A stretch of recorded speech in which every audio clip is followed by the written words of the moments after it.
everyone, welcome to Hedgehog Hollow. So today I have Tilly with me and she's going to help me try out this new tool. So I was in a store, I can't actually remember which one, but we'll add links below for you. And I saw this Martha Stewart glitter tray and drying rack. Now I read some of the instructions about it and it seemed really interesting. Now because I'm playing with glitter, of course, Tilly wanted to help me do this review, didn't you?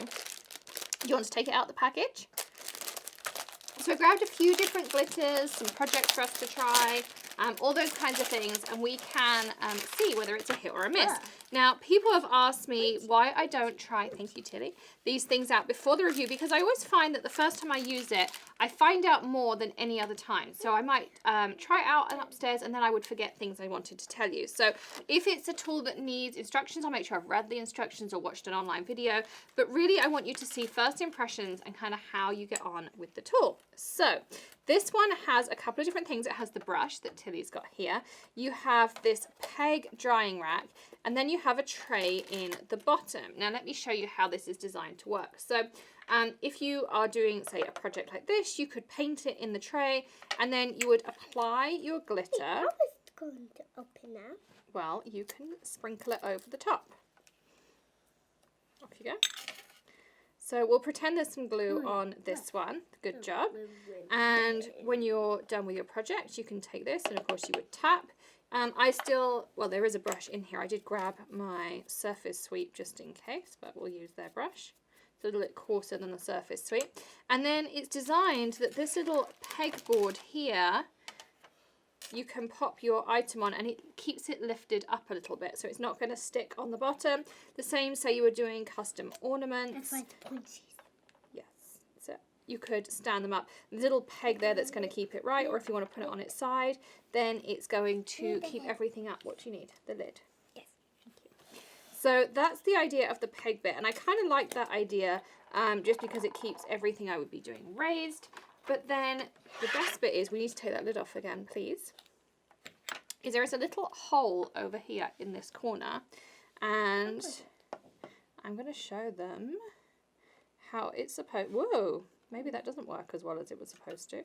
It's supposed to keep your glitter back again, but as you can see, maybe not the best design in the world. Also, a lot of this is sticking, so you'd want to pre-Swiffer your tray. And you can see I'm going to end up using my original surface sweep. I'm just going to pop it on my tabletop and then put it into my bottle. Thank you, Tilly.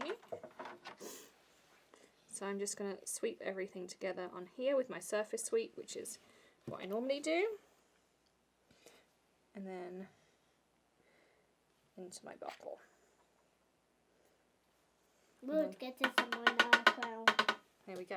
So I think that that is easier, or doing it on a piece of paper and tipping it back in. So I really like that pegboard option that we got in there, but I have to say that this is a great idea, but this doesn't really cut it, because if you have too much glitter, you saw how, my cleanup agent's helping, you saw how I just knocked it and it went straight off the edge. Also the brush is great, but it's a little bit small for in here, and of course you'd want to pre-Swiffer it. So great idea, but for me it's a miss. Maybe you've used it, you love it. As I always say, crafting tools are an individual thing, so we want to give you a review, tell us we'll tell you what we think, and you can make your own decisions whether it works in your craft room. So don't forget to hit subscribe, give them a thumbs up, and of course ring that bell for notifications as well, and check out the links below. We'll add all of our coupon codes, links to everything we've used today, and all of our exclusive savings just for Hedgehog Hollow viewers. And I will see you again tomorrow with another tip, trick, tutorial, or maybe something a little bit different. I know we're going to have fun, but in the meantime, happy crafting, and we'll see you then. Bye!